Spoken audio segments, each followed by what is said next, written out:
So I got this 2010 Ford Edge or Escape. Yeah, Escape. And it's the one I was working on the power steering. And then he said he had to drive it. Well, he come back today, and this was hot as crap. But it doesn't seem to be sticking now. So anyway, we're going to take this off, 19mm. See, this has been done recently, and it's weird that it kind of moves.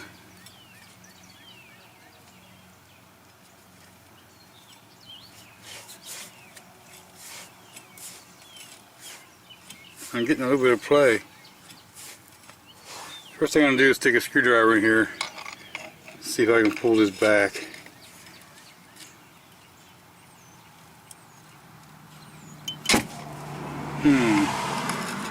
It's pretty hard to pull back.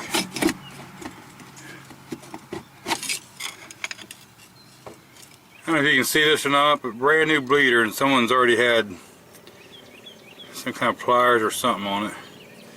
So I tried to pull this back, and it didn't want to come back right. Okay, now it did pull back, and I'm pretty sure these slides are good. But it took a lot to get it to go back. So I'm going to hit the brake pedal one more time, and I'm going to see if how hard it is to push back, and see if it sticks.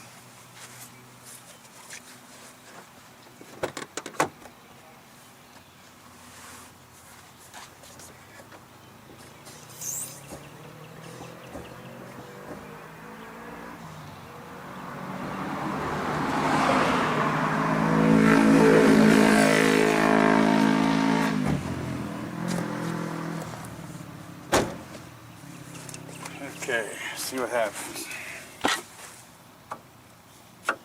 Can't move it. It's tight.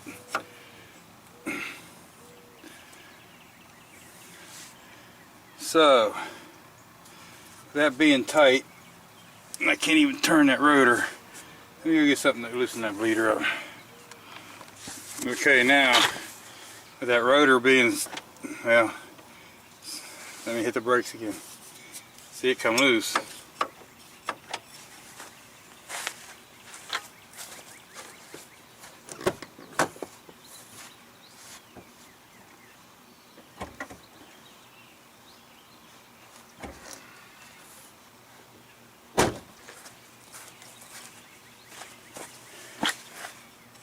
There, we're tight again because I hit the brake.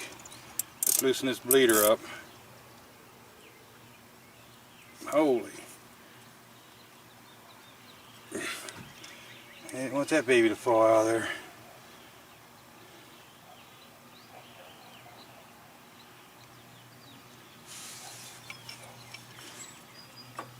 See, it loosened up.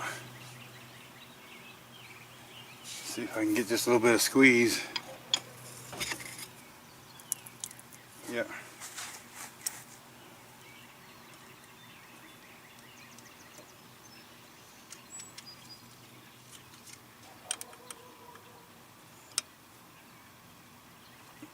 I don't know if you can see that, but with that screwdriver in there and the bleeder open, it moved easy.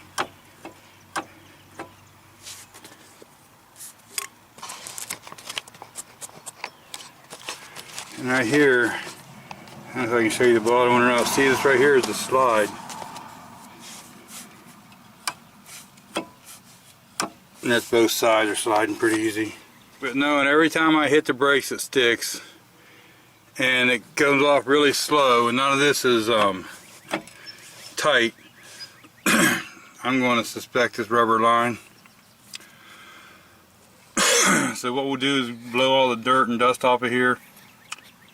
There's one fitting here and a clip, and the banjo fitting, and it should just be able to put that on there and bleed it. Try to do it again. Pulling that, it's not going nowhere. And if I open the bleeder up, let me do it with the box then.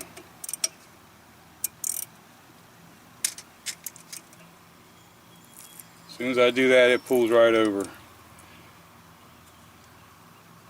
So that's telling me it's not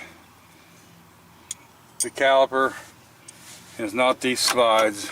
It's more than likely this hose.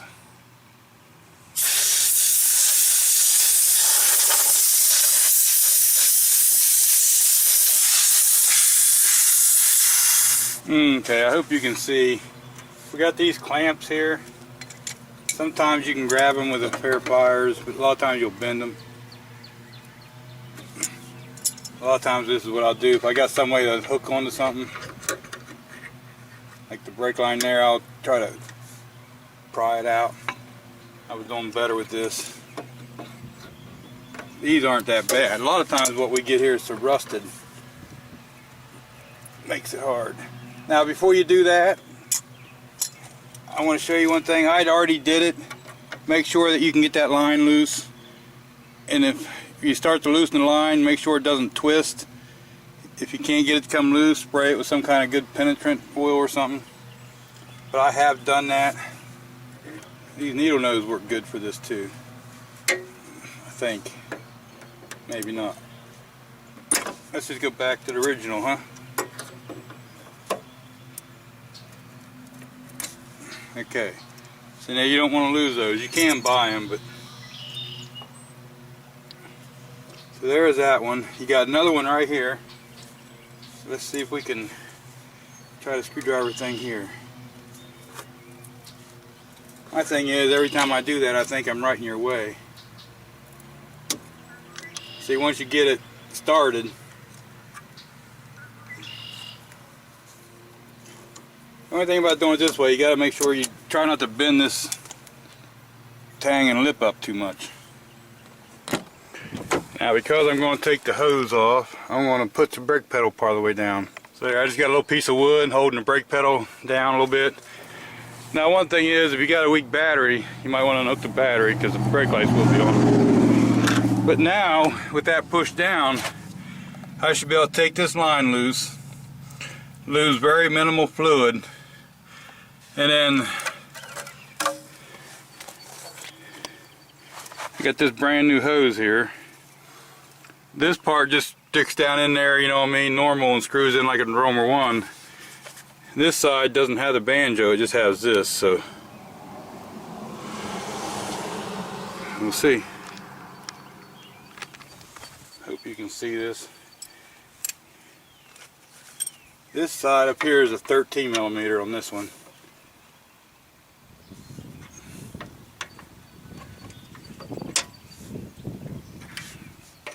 Like I said, you're going to lose some fluid, but if you have the brake pedal all the way in the up position, fluid will continuously drip out of here. Which, you know, if you're going to be fast enough, isn't really truly a bad thing, because it's not a bad idea to change the fluids sometimes.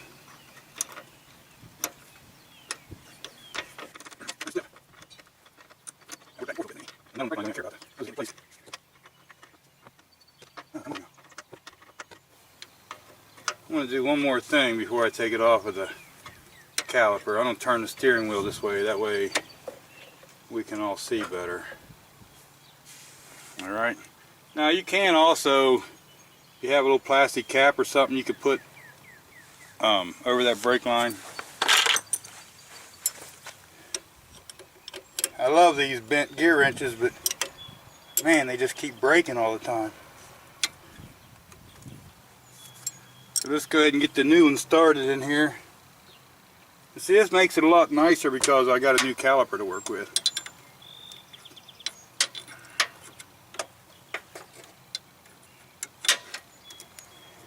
When you do that, make sure you don't get a whole lot of dirt in the top of it.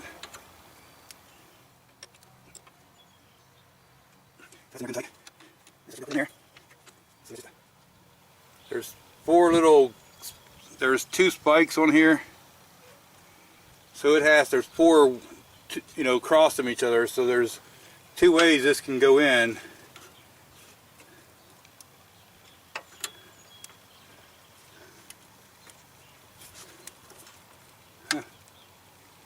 There it is, it went down in. Now let's see if we can get this line started. It's a lot easier to start the line before you fasten the line down. So because you can wiggle it around. Make sure you don't get it cross-threaded.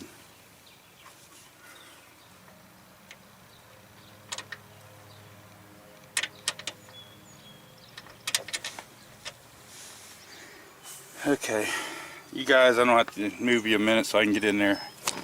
You gotta try to turn the nut backwards some and then turn it. You want to make sure you get in there, but you don't want to strip none of that stuff. I mean, those are all replaceable, but sorry about that. But what I did was, I got in there and I couldn't get it to start, so I started that line back in the old line. Made sure I cleaned the threads off really good, and then it started right in. And you want to get it in there a little bit. Just don't cross thread it. I mean, everything is replaceable if you would cross thread it, but it's just a lot more work. I'm gonna get this just a little bit snug.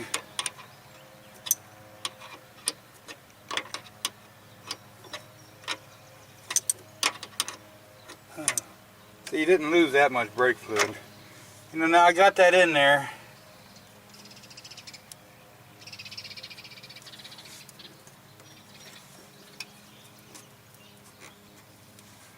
We'll put this on there.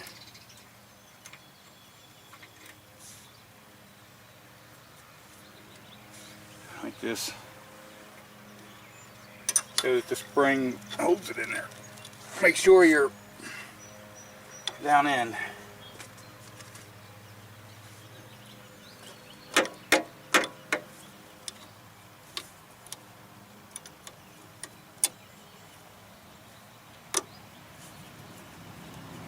Same as this one here has them little spikes. It has to be lined up to get it in.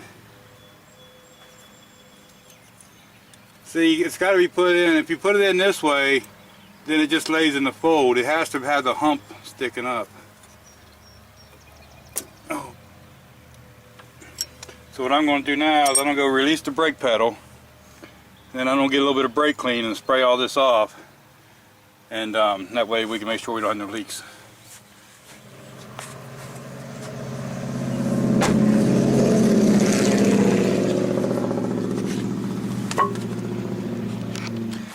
Okay, so I'm going to loosen the cap on the master cylinder. Make sure you got plenty of brake fluid. Brake fluid's whatever you want to use, I don't care. Use what you want. Brake fluid does go bad, and just spray.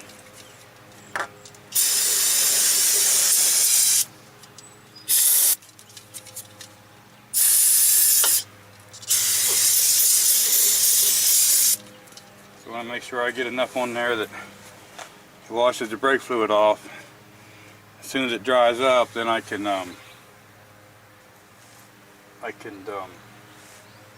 make sure I don't have no leaks. So here's what I'm going to do. I'm going to bring this little tub over here. And there's ways you can do this. You can do this with a vacuum bleeder. You can do it pumping the brakes, which I don't care for. I should do a video on that sometime, my thoughts on bleeding brakes. A lot of people tell me I'm crazy. I just don't let a gravity bleed. But I was in this thing one time and they made a glass thing with clear tubes and all, and they had it all set up and they showed what happened when you pumped the brakes. If you pumped it once and moved fluid, you was okay, but when they pumped the brakes a lot, it kept making the fluid go back there and break into small bubbles, and they eventually sudsed the fluid, and then you can't really do much there. So to me, I've always just, you know, I'm by myself most of the time. I do got the pump vacuum bleeder and an air vacuum bleeder, especially if I'm doing one wheel line or something like this. Now it's a little bit different if you're doing every brake line on the car. Then yeah, vacuum or something like that will help the process go a lot faster. But I'm just going to let this run, and that fluid in there doesn't look great, so I'm going to let it run for a little while. Now if you get brake fluid on the paint or anything on the if you get brake fluid anywhere, wash it off with water or something. That way it doesn't eat the paint off and then makes everything rust. I'm just let her sit here and drippity drip drip. I hope you can see that.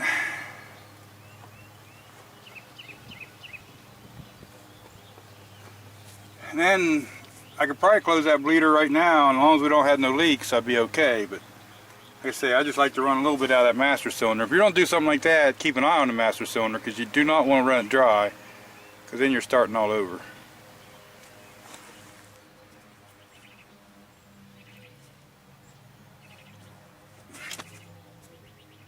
I'll bring you back. I'm just going to let it run until the master cylinder's just about 2/3 empty or something. I'll fill it back up, the master cylinder, and then I'll come out here and close this bleeder. And then I'll hit the brakes a few times and check for leaks. I'll put the cap on the master cylinder first. Now, I have forgot to do that once. I don't think I'll forget it again. When you do that, especially the old cars, remember that you put the metal cap on and raise the bell up over it? And as soon as you did that and left it off, first time you hit the brakes, man, it would shoot fluid right up and all over the hood. Boy, did I ever coat the engine really, the whole compartment really good one time. Had to wash the crap out of it. Okay, so watch up in here and down here. I don't hit the brakes. First couple times I hit the brakes is going to be to take the space back up where I pushed it back in the caliper. So you'll have a low brake pedal.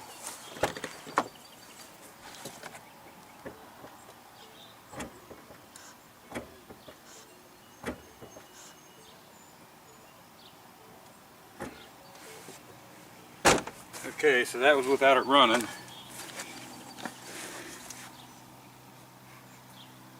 It's dry there. Looks dry on the caliper. Okay, so I'm going to try this a few times. See what happens. I'll try to straighten that wheel out a little bit.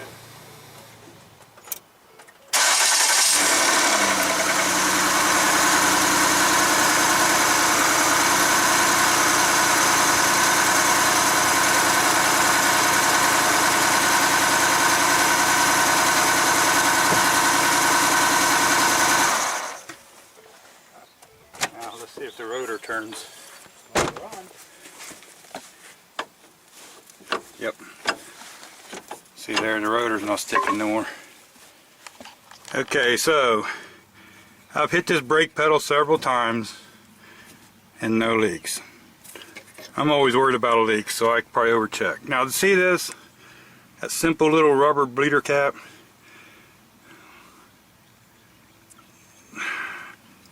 I always try to put them on, especially something new like this, because if you plug that up, the inside of that bleeder ain't going to get a bunch of crap in it real bad, and it's probably going to come open the next time someone tries it. Just saying. There's the part number. Can you see better if I shade it? There's the part number for the brake line. That thing's about $40 some by the time you pay tax and all. But anyway, I'm going to go ahead and 100 foot-pounds is what it says these are torqued at compared to my chart. Do this in a crisscrossy like pattern, and then we'll drive it. Well, we'll take it off the jack and the blocks first. It helped driving some, huh? So we're on back to the garage down here, and we'll re-torque this lug nuts on the wheel we had off. You should really drive it farther than this to do it, but we're going to go ahead and torque them and check for leaks, and then they can have it. You know, when we put it in neutral, as soon as I let off the brake, let's see if it rolls. Yep, rolls pretty free.